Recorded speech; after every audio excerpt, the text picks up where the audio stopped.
So you're probably thinking, harassed. What happened? And yeah, I said I was harassed. Because maybe not in the way everyone else sees it, but in my head, totally, it all started because I regretted sleeping with him. And honestly, who wouldn't? And he got busted. Then I got exposed in group chat screenshots. And here we are. My name is Quinn, by the way, and I'm 28. And if you think this story is about me being the bad guy, you're missing the whole point. It all kicked off a few months after I got back from my last rotation in Syria. I was back at Fort Hood, trying to ease back into garrison life, which is always a special kind of hell after being in the sandbox. You go from having QRF on standby and actually doing things to sitting around in a cubicle, pushing papers, and dealing with some civilian boss who probably thinks Ruck is a type of truck. I swear. The only thing that kept me sane was the thought of getting out. I'd seen some things, done some things, more than most of these guys would ever understand, and I was good at my job. Even if they tried to act like I wasn't. I met him, Leo, at one of those stupid unit mixes. You know, the type, forced fun, warm beer, and everyone pretending they're not checking out who's available. He was a new contractor, civilian, which usually meant he thought he knew everything but actually knew nothing. He was cute enough, I guess. Broad shoulders, a quiet confidence that I initially mistook for being self-assured. Not just boring. He worked in logistics, which meant he moved crates and signed forms. Not exactly kicking down doors. But hey, it was something to do, and I was bored. So we started talking. Nothing serious. Just casual banter. I was still dealing with my own stuff, trying to figure out if I even wanted to stay in, or if I should just bounce and try something new in Dallas. He was the kind of guy who listened. Really listened. When I talked about what it was like over there, most people, they just glaze over or change the subject when you start talking about convoys or what it's like when an IED goes off. But Leo, he'd ask questions.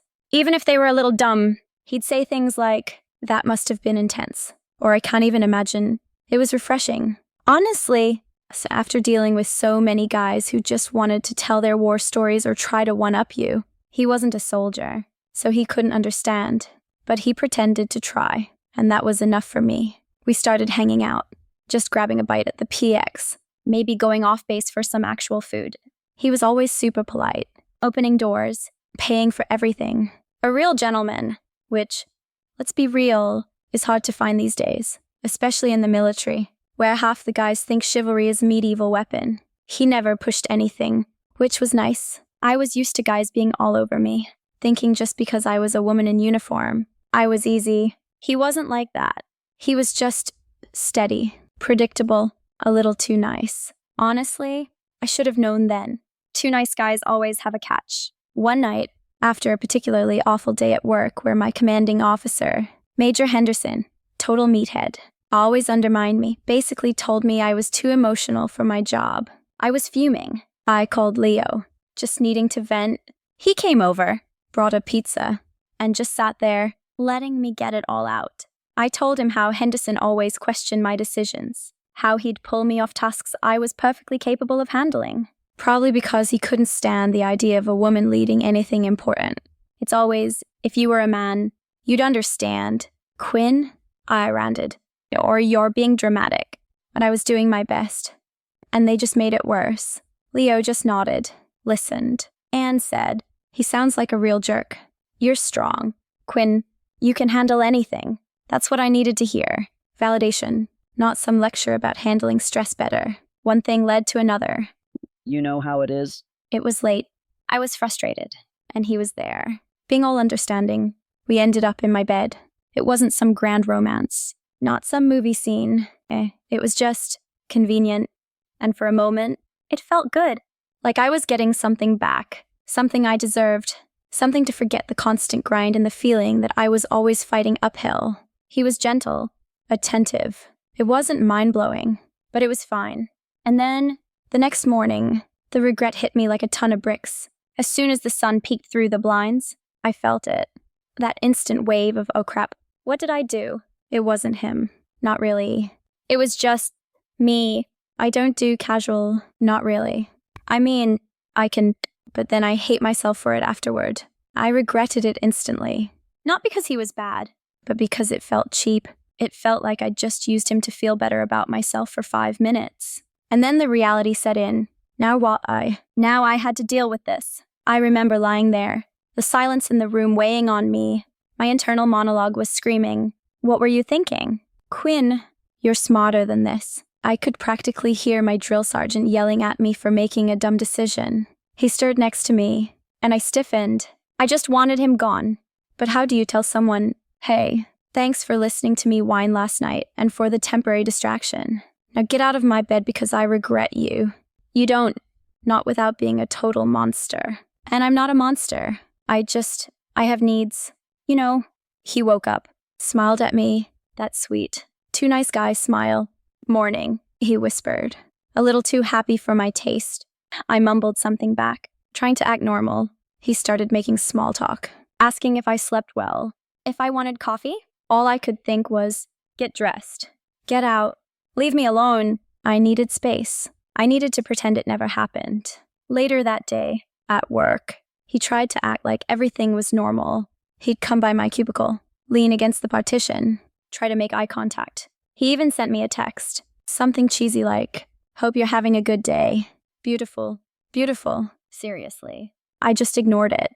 I figured if I acted busy enough, he'd get the hint. I couldn't just be like, "Hey, what happened last night was a mistake, and I don't want to see you like that again." That would make me the bad guy. And I definitely wasn't the bad guy here. He was the one who was pushing. He kept trying. Texts, stopping by, leaving little snacks on my desk. It was annoying. It felt suffocating. He just wouldn't back off. I mean, I made it pretty clear I wasn't interested in a repeat performance by basically giving him the cold shoulder. But he just didn't get it. He'd even tried to talk about it. Like, "Is everything okay?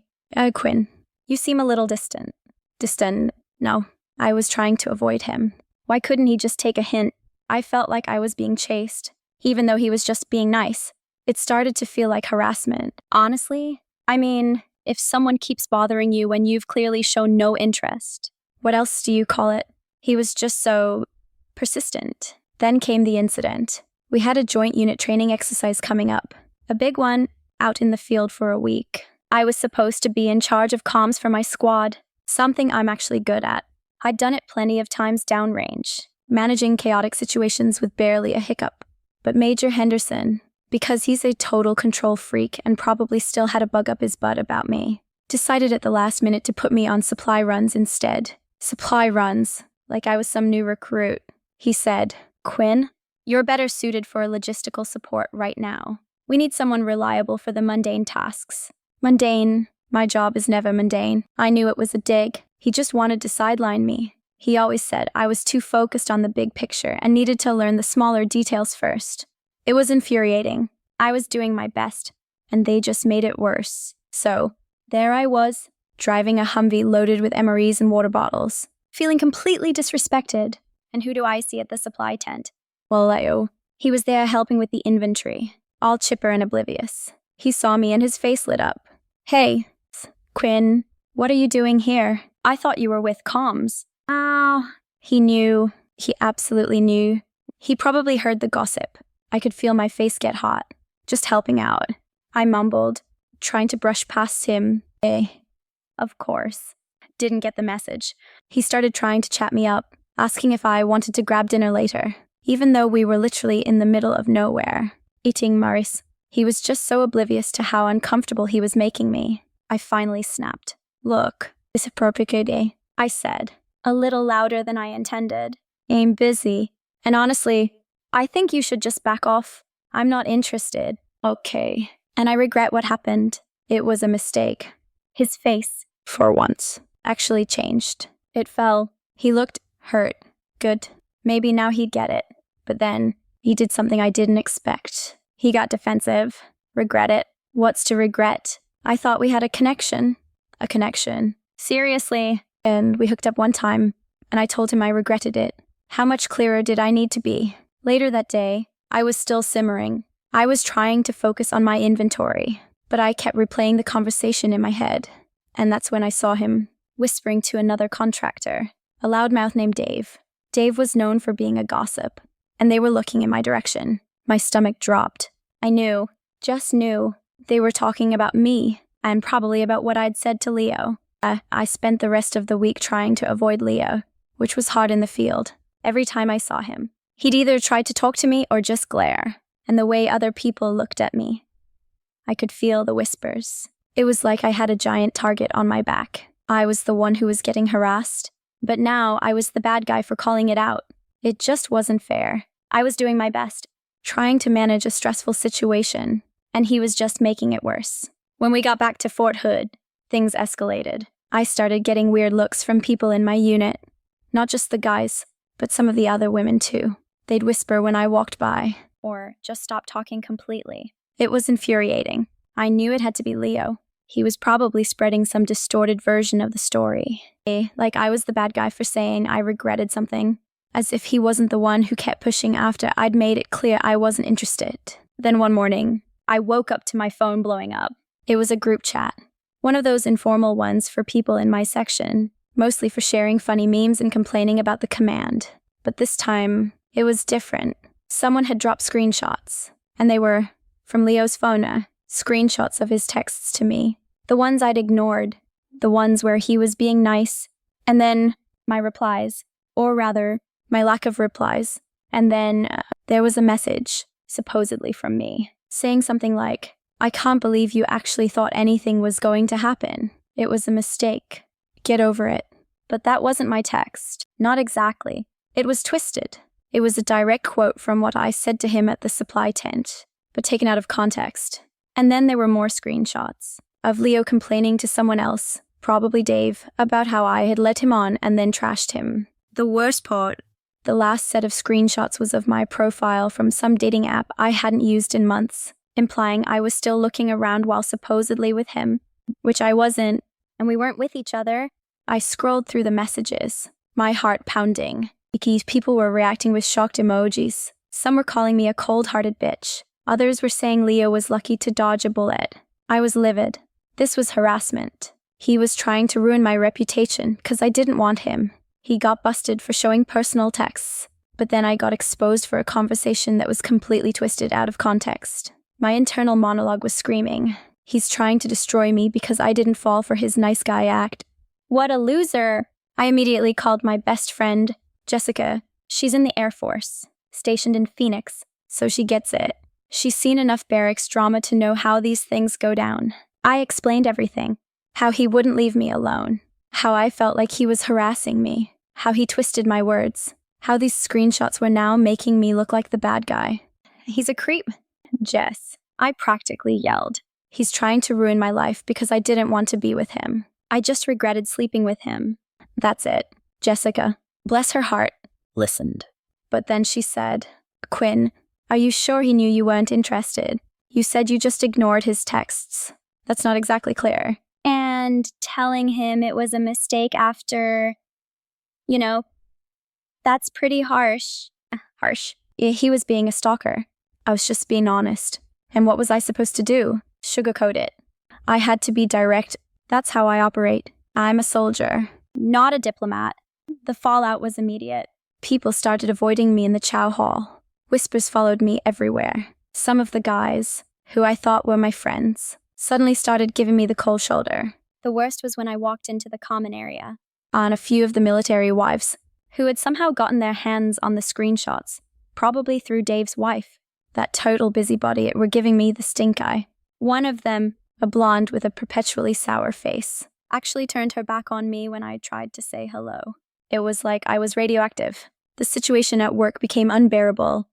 Major Henderson, who always seemed to find a reason to pick on me, suddenly had even more ammunition. He called me into his office.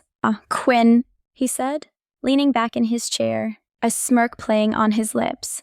"I've been hearing some rumors about your professionalism and your interactions with contractors." He didn't mention the screenshots directly, but I knew we can't have personal drama affecting unit cohesion. Can we, especially with mission-critical personnel? He basically insinuated that my behavior was causing problems. My behavior, I was the one being targeted.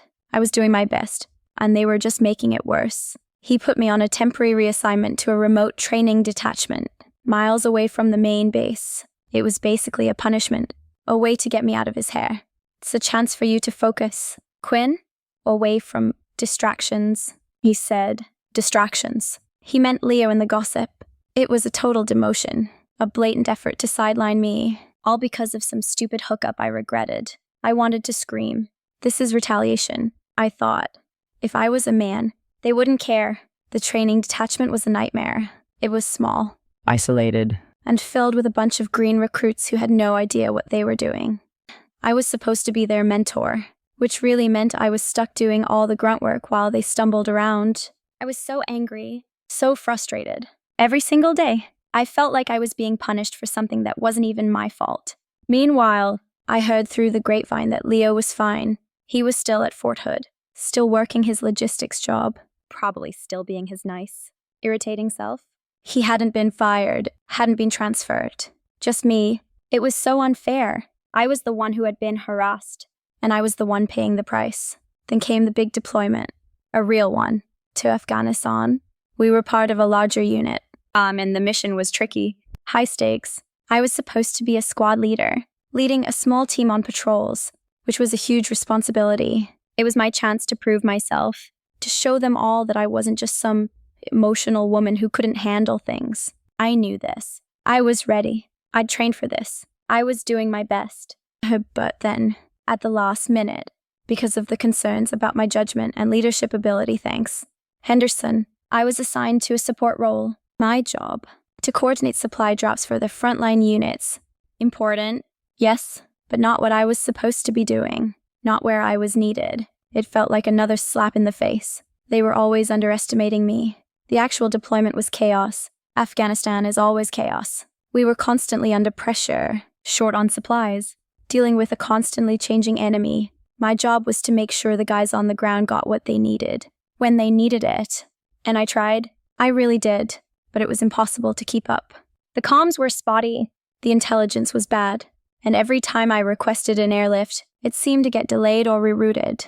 It was like the universe was conspiring against me. One day, we got an urgent request from a squad that was pinned down. They were out of ammo, low on water, and needed a dust-off for some injured. It was critical. I was on the radio, trying to coordinate the air support, but the LT, Lieutenant Miller, who was new and completely incompetent, kept overriding my decisions. He thought he knew better because he had a shiny gold bar on his uniform. He kept saying, "We need to prioritize the main push. Quinty, their situation isn't as dire as you're making it out to be." Not dire. They were getting hammered.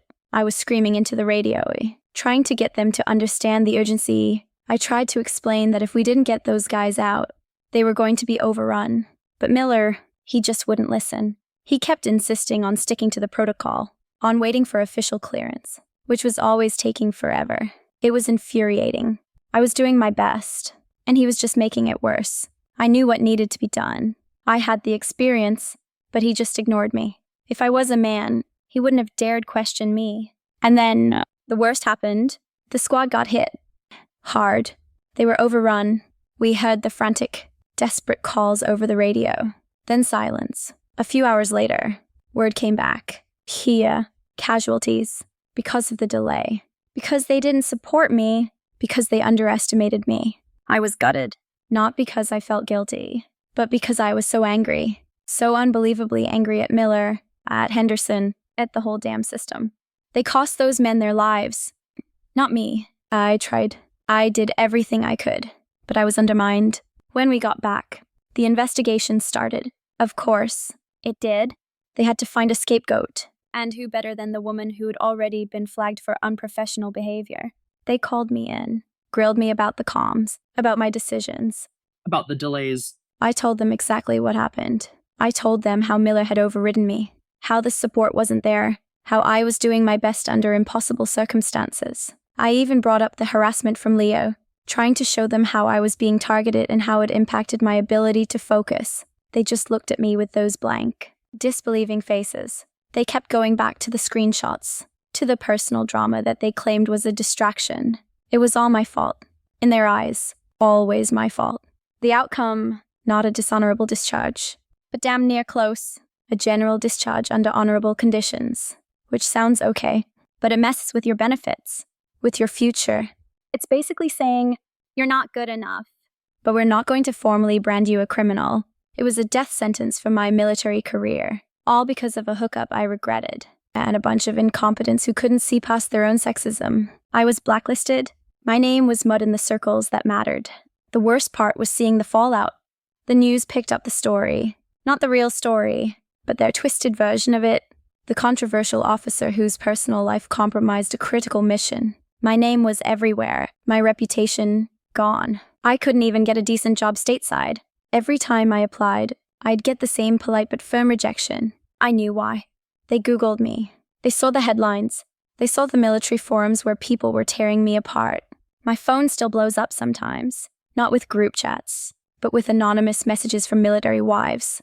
They found out about me, about the screenshots, about the scandal that apparently led to the mission failure. They send me hateful messages, calling me a home wrecker and a selfish bitch. They say I don't deserve to wear the uniform. They say I got what I deserved. And Leo, I saw him once. Years later, when I was in Dallas, trying to make a fresh start. He was with a woman. Oh, sweater. Wholesome-looking type, pushing a stroller. He saw me, and for a second, his too nice guy smile faltered. He looked uncomfortable, almost guilty. Good. He was fine. He moved on, and I'm still here, paying the price for his obsession and their incompetence. Do I regret what I did? Not really. I regret how it all played out. I regret that I didn't see it coming, that I didn't just avoid him from the start. I regret that they twisted everything to blame me. I did my best. I always did my best, and they made it worse. I don't care anymore. Not about him, not about those military wives, not about anyone who isn't on my side. They can think what they want. They don't know the whole story. They never will. And honestly, it's their loss.